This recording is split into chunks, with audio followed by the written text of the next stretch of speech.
Hey everybody, welcome back. So this is the video I promised you where we're going to walk through the syllabus and try to make you familiar with some of the assignments, some of the expectations for the course. And again, if you have any questions about this now, once the course starts, whenever, please reach out to me and follow up. I really want to make sure everybody knows what's expected of them, knows what the assignments are, and has a good understanding of what the course is going to focus on and what you need to be doing. So again, welcome back to political terrorism. So I have here listed our classes Monday, Tuesday, Wednesday, and Thursday. And so again, the class is an asynchronous course, and I'll discuss that a little bit more when I discuss your participation. And so this is just to put down all of the lectures and everything you'll have to watch and follow are going to become available on those days, but you're going to have some flexibility to actually carry those out. So don't worry too much about those specific days. There's going to be a lot of flexibility being an asynchronous course, but just that is the normal summer schedule that they have. And then for my office hours, I'm going to have my office hours at night actually. They're going to be Monday night 7 to 9 p.m. and Thursday nights 8 to 9 p.m. or by appointment. You can email me if you can't make those times and we'll try to find a time. And my preference though is to have office hours at night. And the reason I do that is because I know a lot of people have internships, jobs. I know several of you were able to take this course expressly because it was asynchronous, wasn't in the middle of the day. And so I want to make it available to everybody. So those will be the office hour times. And again, if you have any issues with that, email me. We'll find a time to meet and make it work. So that's just to keep that in mind in terms of what office hours will be. And to actually access office hours, I have a blurb here about how to do that. I'll send out a Google Sheet for everyone that they can go and sign up. And there will be 15-minute slots that you can fill your name out in, first come, first serve basis. And I ask that you sign up a minimum of 2 hours before office hours start, just so I have an idea. I wouldn't want to be in the middle of one conversation to think there's nobody in the next slot and then keep talking without having seen that then there was somebody waiting in line because they signed up while I was on another call. So I do ask that you sign up a minimum of 2 hours beforehand. And so if there's nobody after you, I'm willing to talk beyond the 15 minutes, or if you need more time, we can find another time to meet. But that's just the way that office hours will work. And what I'll do is I will log on to my email and I'll reach out to you through Google Hangouts at the time that you signed up for office hours. So that's how office hours are going to work. So to give you a little bit of a course description, wanted to have to give a little bit of the house cleaning type administrative stuff to start, but I know you're all excited for this class because there's a lot of interesting elements to the subject of terrorism. So for the course description, as it says, this course will systematically investigate the subject of political terrorism. During the course, we will address pertinent political questions such as, what is terrorism? What are the causes of terrorism? How do different types of governments react to terrorism? How do countries counter terrorism? And this is just a few of the questions we're going to ask. We're going to ask a lot more questions, but just to give you a little preview. And then also here we have, the course will introduce students to the major theories and debates related to the various aspects of political terrorism. The goal is to familiarize students with a range of issues related to the topic. In our analysis of political terrorism, we will examine numerous examples, past and present, to critique and develop the various theories we investigate. So we're going to be covering here a lot of issues, looking at certain theoretical explanations for why people engage in terrorist act, assessing them against examples to try to understand how it actually plays out in real life. So these are some of the things we're going to be looking at. So for your learning objectives, I think it's always good to try to lay out what are some things we're going to focus on. We're going to debate the different definitions of terrorism, try to develop our understanding of the causes of terrorism, explain how different regimes respond to terrorism. So this is looking at the way different types of governments respond to terrorism, democracies versus autocracies, things like that. We're going to try to understand how the U.S. addresses terrorism. We're going to look at the U.S.'s change in the way they responded to terrorism post 9/11, try to get some understandings of U.S. policy in that area. And we're going to consider the prospects of ending terrorism, how it's countered, what the prospects are for de-radicalization of extreme individuals. Can terrorist groups be ultimately stopped? So these are the things we're going to think about.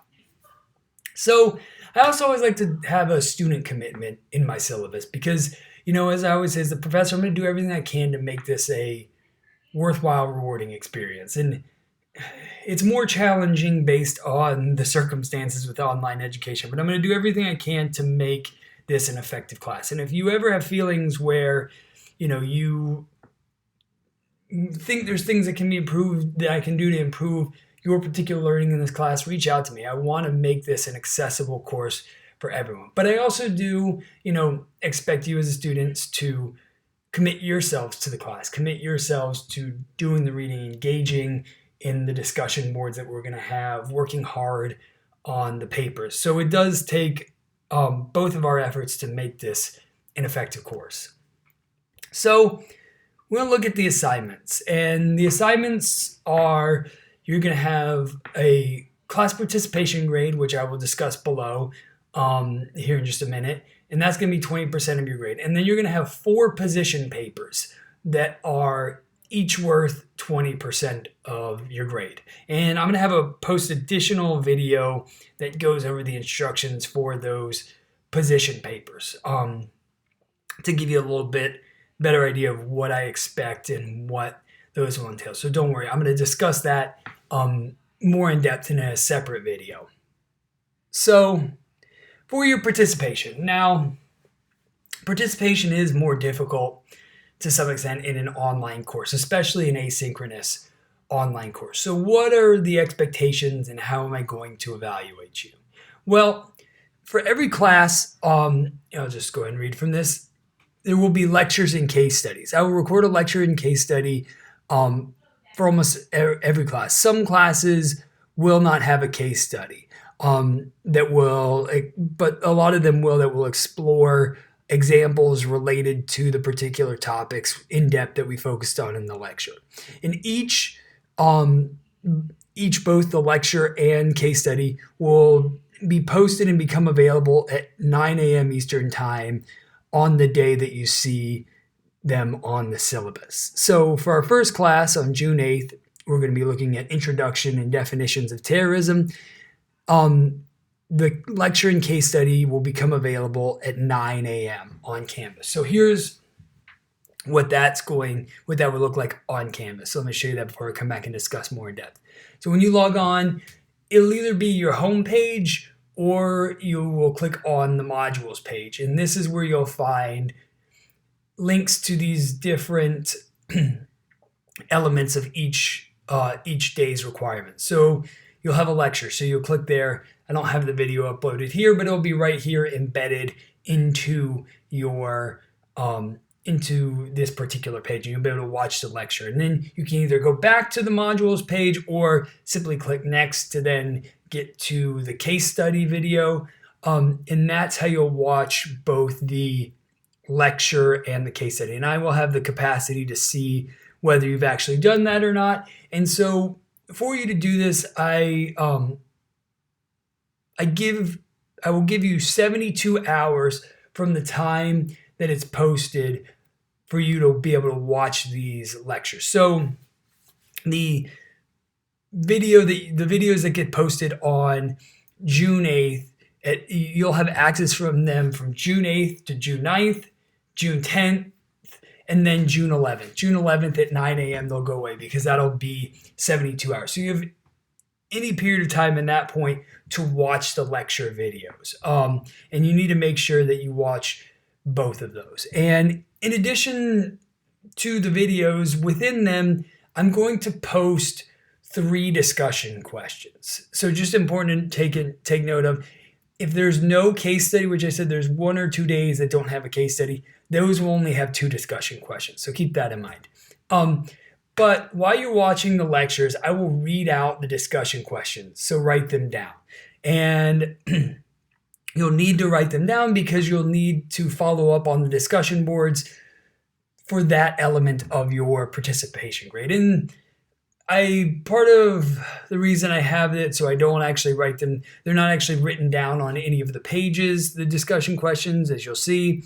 if we go here over to class 1, discussion course 1, they're not there. This is in some ways to force you to ultimately watch the videos to engage and participate. You need to watch the videos to get the discussion questions. You can write them down. Pause. Once you hear me, I'll announce them. I'll repeat them twice. Pause, write it down so you have that and you can go back, and when you have to answer the discussion questions, which I'll discuss here in a second, you've got them written down so you don't have to go back into the video to try to find them. So, as I said, then you'll have this available for the videos available for 72 hours. But you'll also have 72 hours to respond on the discussion board. So for every class, you'll have to respond to 2 or 3 discussion questions. This will give you an opportunity to engage with your classmates. You'll be able to incorporate what you've learned from your readings and the video lecture. The discussion boards will be set up so you can either post a new comment or reply to another. And so the reason I have this is I really want to try to foster engagement. And because, again, it's asynchronous, this, I think, is the best way for us to engage and discuss these topics with our fellow classmates. So you, for each discussion question, you're going to need to do 2 things. You're going to need to initiate a new post, and you will need to reply to someone else's post. And each post should be about 1 paragraph. So if you're the first one to post in the discussion boards across all 3 questions, so you've initiated the discussion for all 3, you will need to come back at a later point to reply to somebody else's post. And again, these will be available for 72 hours. And if there are, again, this will lead to a total of 6 posts if there are 3 discussion questions and 4 posts if there are 2 discussion questions. So let's see what that could look like. So if you're on discussion question 1, nobody's posted, you can hit reply. You write in your comment here, whatever, scroll down, post it. Or, I can't do this because nobody else has posted it, you'll see other people have posted, and then you'll have the capacity to, where their post is, to click reply and reply directly to them. So remember, you need to do a novel post and a reply to someone else's post for each discussion question. So you'll do a novel post and a reply to someone else's on discussion question 1. You'll move on to discussion question 2. A novel post, your ideas, and then a reply to somebody else's. And then follow that up again here because there's a case study. You'll do that on the 3rd one. So that's important to remember. You need to do a novel post and a reply for each discussion question. So I also provide you with some resources here of what are some good ways to respond to discussion questions, how to post on discussion boards. Again, the idea here is to try to engage with your classmates, ask questions, put out ideas. Really want to get you all discussing these topics as effectively as possible, even based on our limitations with non-in-person reaction and no Zoom meetings either, but through the discussion boards. I will offer some form of extra credit. I'll figure that out before the beginning of the term, and we'll update you on what that's going to be. So don't worry, there will be an opportunity for extra credit. In terms of extra assignments, I don't offer any extra assignments at the end of the term.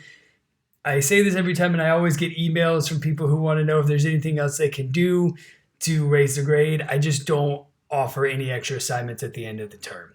In terms of the grading scale, you can see here what constitutes A minus, B plus, B minus, etc. So these are the values, the point values that you need to get to earn a particular letter grade. And I also describe how I deal with grades. So I round up. So if your grade is a 0.5 or higher, I round up a letter grade if it's on the cusp of being at the next step. So what does that look like? So if you had a grade of 89.5 to 89.99, I would round up to a 90. Because right here, you B plus, but you were at that threshold above that 0.5 threshold. If you had an 89.56, well, that's in this range, so it would move up.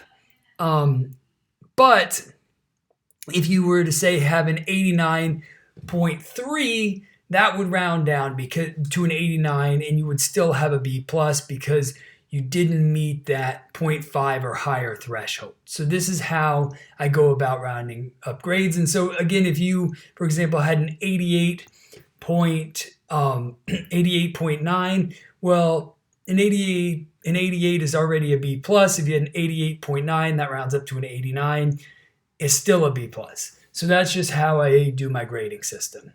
In terms of the readings, as I said, all of them are posted on Canvas. Those will be up very soon. They'll all be in the file section, organized by date and class, so you'll be able to find them there. So you don't have to buy any materials, any readings for the course. In addition, I recommend you keep up with current events. I think this is really helpful to stay aware of, especially topics related to our course. There are lots of sources you can use, especially that the university provides you access with. News sources like The Economist, New York Times, Guardian, Wall Street Journal, Der Spiegel, Politico, Le Monde, Al Jazeera, Japan Times. So there's a good number of international sources of news, and more than even I just list here, that you can use to think about our course, think about and find issues related to our course happening currently. And then also just to stay aware politically, these are good resources as well. In terms of grading policies, for all your graded assignments, so for the 4 papers, I have a 24-hour cooling off period. So once you get your grade, get your assignment back, I have a period where you have to wait 24 hours, come up, think about why you think your grade should be changed, what I missed, and then email me and we can talk about it. And then for every day late that for every day your assignment's late, I deduct half a letter grade. So every paper, all 4 papers are due on Sunday. So if you turn your paper in, the deadline for all of them is 12 p.m. If you turn it in at 12:05, well, the highest grade you can make is an A minus. And you have then until Monday at 11:59 a.m. to turn it in to still make your highest grade as an A minus. But once you hit Monday at noon, then the next highest grade you can make is a B plus, and that applies through Tuesday at 11:59 a.m. And then Tuesday at 12 p.m. it drops down to a B. And so this goes until you have 5 days to turn it in. If you don't turn it in after 5 days, it's an automatic 0. In terms of academic integrity and plagiarism, don't plagiarize on your papers. Don't cheat. Everything you do will be turned in through Turnitin. So I'll have the capacity to see whether you're plagiarizing. So please don't do that. I don't want to have any issues with that. It's no fun for anybody. So please don't plagiarize. And then in terms of a conducive learning environment, I really want to try to create an environment where everyone feels comfortable, an environment for us to have good, important discussions, but everybody needs to treat each other with respect. And I think we can have very meaningful discussions with different viewpoints as long as we maintain a civil debate. And that's something I will be looking out for in the comments that you're posting on the discussion boards. And then again, I want to make this an accessible learning environment. I have tried to ensure when I record a lecture that it comes up with subtitles if you need that. Sometimes it doesn't work as well just based on the nature of PowerPoint not necessarily being the most effective piece of software, but anything you need to try and make this course more accessible, please let me know and I'll do my best to accommodate everything you need. And then also I say here, syllabus is subject to change at my discretion. Of course, any major changes, I will give you plenty of heads up that something is going to be happening. So just be aware of that. And as I said, there's a few tweaks coming even before we start. I'll figure out what the extra credit will be. And so that's just an additional note I want to make about syllabus changes. And then you'll be able to find out all of your reading assignments here under classes. So the reading, if you see something under June 8th, that means it needs to be read for that day. Technically, you don't have to, right? Because you have 72 hours to watch the video and respond, but I really recommend not letting things back up. Stay on top of it. Just knock it out the day that it's posted, and don't worry, you don't want to be backed up at some point when you have 3 things you haven't read, haven't watched the videos, haven't done the discussion boards. So that's an important thing to keep in mind. And for each of these, I also give you a little preview of what the case study is going to be about as well. So these are all the reading assignments. The only one to take note of in particular is the Battle of Algiers. So on the second to last day of class, I'm going to have you watch the Battle of Algiers, which is available on Canopy. So Canopy is a free service that allows you to watch movies. You can access it through searching on the library's homepage.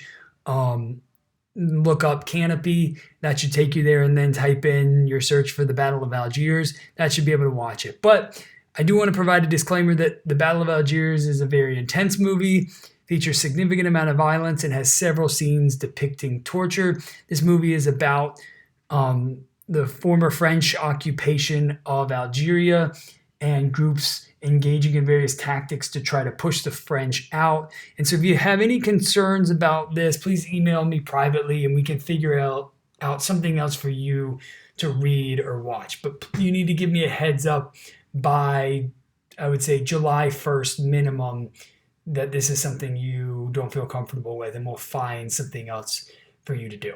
So as I said, I will provide another video where I'll discuss the position papers more in depth and give you more information on that. But for now, I'll leave this where it is. I hope you all are still excited about the course. I know going through the syllabus isn't necessarily the most exciting thing, but very, very important. Again, if you have any questions, email me right away. Let me know. I'm really excited about the course this term, and I will talk to you again soon.